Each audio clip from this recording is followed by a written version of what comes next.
Hello Capricorn, thank you for joining me for your monthly forecast for June.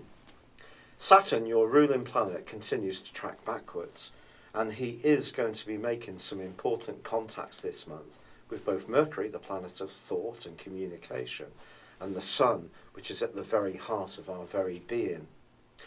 The month begins with the Sun in a very practical location for you, but it is being compromised in the first week by the dreamy, ethereal energies of Neptune. Neptune's in an area which is fantastic for your appreciation of music, of art, of drama, of anything that really sort of gently melds to your senses. Well, you've been soaking this all up in a fantastically vivid way since 2012. Now, Neptune's great for accessing our imagination and our spirituality, but in this right angle with the practical Sun at this particular juncture, well, it can distort our reality a little bit. So if you are trying to grapple with the nitty-gritty side of life, something you're ordinarily very good at, just be prepared to receive some information that's actually not correct. Someone may not be trying to deliberately mislead you, it's just that where they're coming from may be slightly misinformed. So there's this hazy uncertainty that's going on between the Sun and also Neptune, and it can deplete physical vitality too. The great news is that Mercury, the planet of communication, is in a superb location for you at the start of this month. He's playful and he's smart and also quick-witted, so you can charm people. It is true, however, that Venus, the planet of love, is in an area which is seeing you thinking more about the basis of your existence, perhaps redecoration, some building work may be going on, perhaps you'll be hosting people in the comfort of your home, getting together with some kind of family celebration. But things really start to change on the 5th, because Mars is going to be moving into your opposite zodiac sign. Now, Mars is exalted in Capricorn. It's really good for you if you have it in your natal charter or it's making a transit through Capricorn. It's going to fire you up in a very productive way. In your opposite sign, because you're, of course, earthy, but in your opposite sign of Cancer, which is watery, it's in what's known as its full. So this is not such a good location. But for you, it can give you a push, a spark, a motivation, especially around the more competitive instincts in your nature. And it's going to be there for the next 6 weeks. Now, if you're interested in getting to know somebody new, it can also help you in this regard as well. But then back into the other inner planets, the visible planets, if you like. Well, Venus is also going to be relocating, but on the 6th, but for you, into a delicious location. She's going to be here for the rest of the month.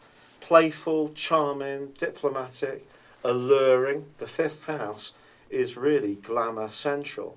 And if you are wanting some fireworks to heat up in your love life, then Venus will certainly help you in this area. It can give you a bit of a boost of confidence, especially with Mars in that location.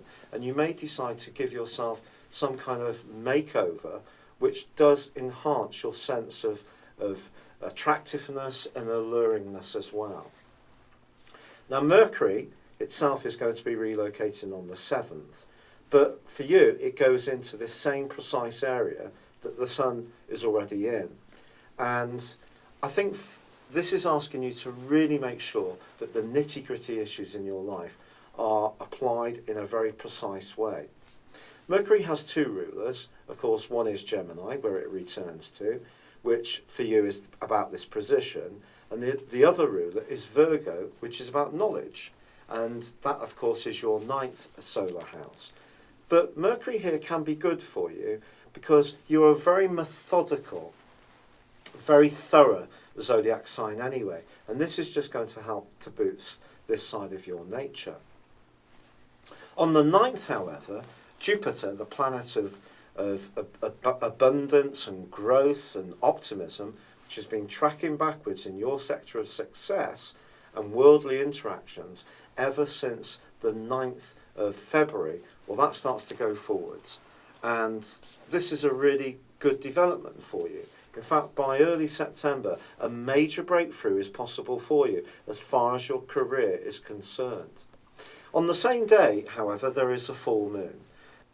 This full moon is going to be very important as far as your welfare is concerned. It's possible in a professional situation that you're needing to deal with different politics and personalities, and someone around you may be quite quick to seize on any errors that you might make, but they won't necessarily be upfront in terms of their critique. Unfortunately, because the full moon occurs in your 12th solar house, some secrets or gossip can do the rounds. The best way to protect yourself from this is to use the precision of Mercury in all its mighty strength, because when we really concentrate and put our minds to things, Mercury can help us in an enormous way. But then, from this point, both Mercury and also the Sun go opposite your ruler Saturn, which continues in your 12th solar house. All of this can create a sense of anxiety or feeling a little bit less positive about things, particularly the things that you can't necessarily control.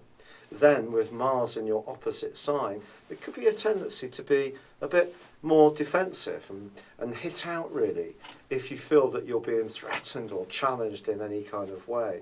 Try to resist this, because this month definitely does have a rather tender heart to it, but it's one you can overcome. And one of the best ways you can do this is to use the larger-than-life energy of Jupiter to just pump up your resilience. Realise that there are always going to be people who are not so kind, who may take delight in finding fault, but refuse to let their message get through your defences. Stay strong. But if there is anything you can do of a healing nature to help yourself, up your exercise in a sensible way. Perhaps go and have some therapeutic treatments.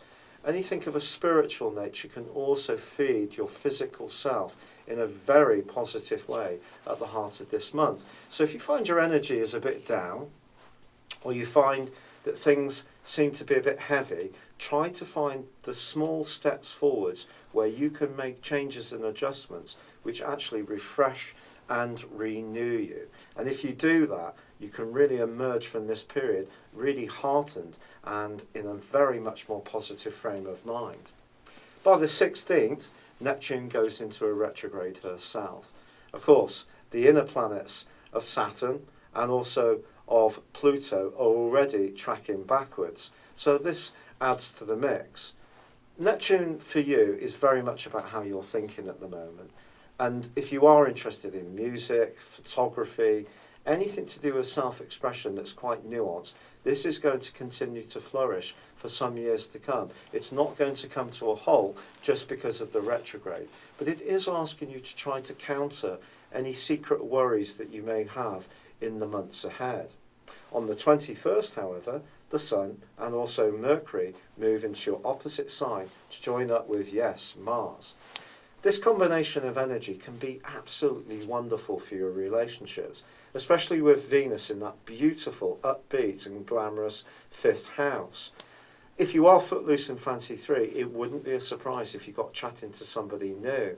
For the first couple of days of the Sun and Mercury being in the sign of Cancer, they are so close together, they combust, and this can give you some real wonderful inspiration in the way that you can relate to people, unpick challenges that you may encounter. The new moon on the 24th can also be an opportunity to refresh your attitude to existing involvements or to hearten your desire to bring into your world the person you really want. But then Mercury and also Mars go opposite Pluto in your sign. Pluto has had a huge impact on the way you think about life since 2008. Some significant changes have probably happened to you during that period of time. As Pluto continues to track its way through Capricorn, depending not just where the Sun is for you, but if you do have any other inner planets that are being affected by Pluto, I think it's very possible that there are some parts of your existence which are perhaps changing, some things may be leaving you. But what's really driving this is your need to be authentically you. And that's getting a huge boost as this month draws to a close. But it may see you encounter some people who don't necessarily understand where you're coming from, and it could lead to some conflict, particularly when Mars and Pluto are in opposition. But only if you try too hard, really, to assert your point. It's going to be important to continue to listen to what other people have to say, but Mercury's great for that in the 7th solar house, so why not keep your senses open to other people's viewpoints, but at the same time, why not also be utterly passionate about the things that are really important to you? Now, someone has written in and asked me about the North Node, or the point of destiny, which on the 9th of May last month moved into the sign of Leo. What does that mean? Well, in the sign of Leo for the next year and a half, the North Node is going to push us to be more creative, to demonstrate our flair, to raise our profile. In your zodiac sign, because this is your 8th solar house, this is about passion, and it's about the things you share with other people. But I feel, because it links brilliantly with Uranus all through this month, there could be some changes about where you live. And this can be exciting changes. Maybe you're going to want to do some imaginative renovations. Maybe you're going to want to move altogether. Maybe there's going to be someone introduced to you through your family who turns out to be a really strong and very positive influence in your situation. But whatever you encounter in the next year and a half on the back of the North Node's transit, it's going to be about a depth of experience. And I think because of what you've been going through with Pluto, that's not going to be new for you. It's just different how it's working. So it's really about how you connect at an intimate level with others. So that can be romantically, it could be in a business situation, and it can be around property too. It's been a real pleasure being with you. Thank you for joining me. Good luck, and goodbye for now.